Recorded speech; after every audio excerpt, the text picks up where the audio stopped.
حضرت بدر الدین حسن جیلانی رحمۃ اللہ تعالی علیہ کی ولادت قاہرہ شریف میں حضرت علاء الدین رحمۃ اللہ تعالی علیہ کے گھر ہوئی۔ آپ نے انہی کی سرپرستی میں رائے سلوک کی منازل طے کیں۔ انہی نے آپ کو اپنا نائب اور خلیفہ مقرر کیا۔ آپ جوانی میں ہی ہمہ شریف آ گئے۔ ہمہ شریف کو اپنی تبلیغ کا مرکز بنایا۔ آپ کا وصال ہمہ شریف میں ہی ہوا۔ زاویہ قادریہ کے سامنے تربت باب الناورہ میں اپنے جد امجد حضرت شیخ سیف الدین رحمۃ اللہ تعالی علیہ کے قریب مدفون ہوئے۔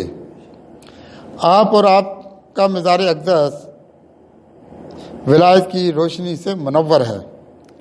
آپ کی روحانی تربیت شیخ عبد القادر جیلانی رحمۃ اللہ تعالی علیہ نے فرمائی اور تصرفات کی وہ دنیا عطا فرمائی جو اپنی مثال آپ ہے، طالبان حق کے لیے ایک نور ہے۔ ایک ادیڑ عمر شخص آپ کی بارگاہ میں حاضر ہوا، کہنے لگا کہ میں نے خواب میں دیکھا کہ مجھے فرشتوں نے اٹھا کر جہنم میں ڈال دیا ہے اور کہا کہ تیرا خاتمہ ایمان پر نہیں ہوا، تو ہمیشہ جہنم میں رہے گا۔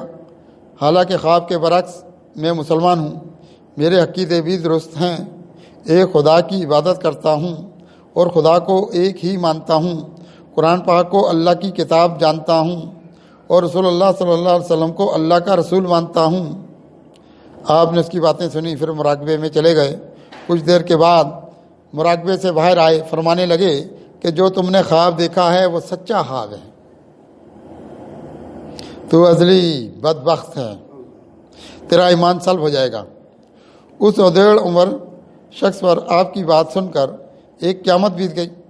وہ دھاڑے مار مار کر رونے لگا، یا سیدی یا سیدی، مجھے اس جہنم کی آگ سے بچا لیجیے، آپ اللہ کے ولی ہیں، آپ شیخ عبد القادر جیلانی کی اولاد میں ہیں، اللہ تعالیٰ آپ کا کہا نہیں ٹالتا، آپ اندھیروں کو مٹانے والے ہیں، خزاں کو بہار میں بدلنے والے ہیں، آپ کانٹے کو پھول بنا سکتے ہیں، میرے حق میں دعا کیجئے کہ میں سیاہ بخت خوش بخت ہو جاؤں۔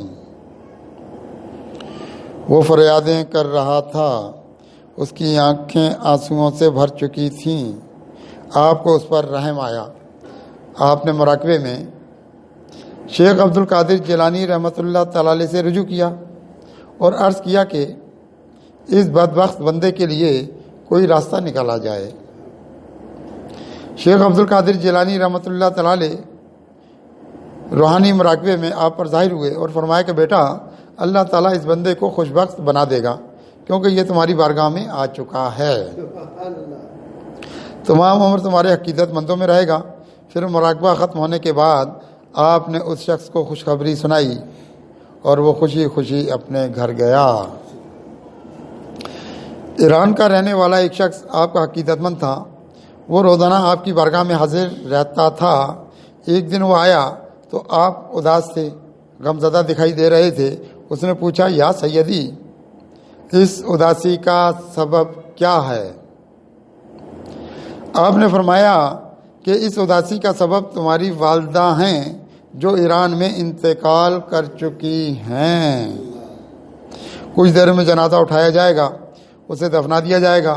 وہ یہ سن کر رونے لگا، کہنے لگا کہ ایران جانے میں تو مہینے لگ جائیں گے، میں اپنی والدہ کا آخری دیدار بھی نہیں کر سکوں گا۔ وہ رو رہا تھا، اپنی بد نصیبی کا ماتم کر رہا تھا۔ آپ کی رحمت جوش میں آئی۔ آپ نے اسے اندر کمرے میں بلایا اور اس سے کہا کہ آنکھیں بند کرے۔ اس نے آنکھیں بند کیں۔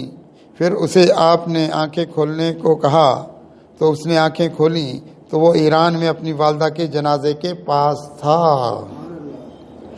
نماز جنازہ میں شریک ہوا، اسے آخری دیدار بھی حاصل ہوا۔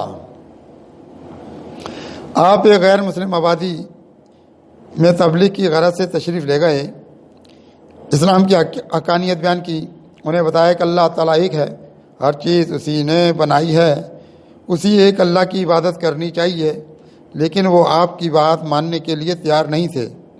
آپ انہیں قائل کرنے کی کوشش کر رہے تھے اور پھر جلال میں آ گئے. اپنی جلال بھری نگاہ ایک درخت پر ڈالی تو اس سے شعلے اٹھنے لگے. کچھ ہی دیر میں درخت جل کر خاکستر ہو گیا. آپ کی یہ کرامت دیکھ کر اس بستی کے لوگ آپ سے اس قدر متاثر ہوئے کہ انہوں نے آپ کے دستے ولایت پر اسلام قبول کر لیا.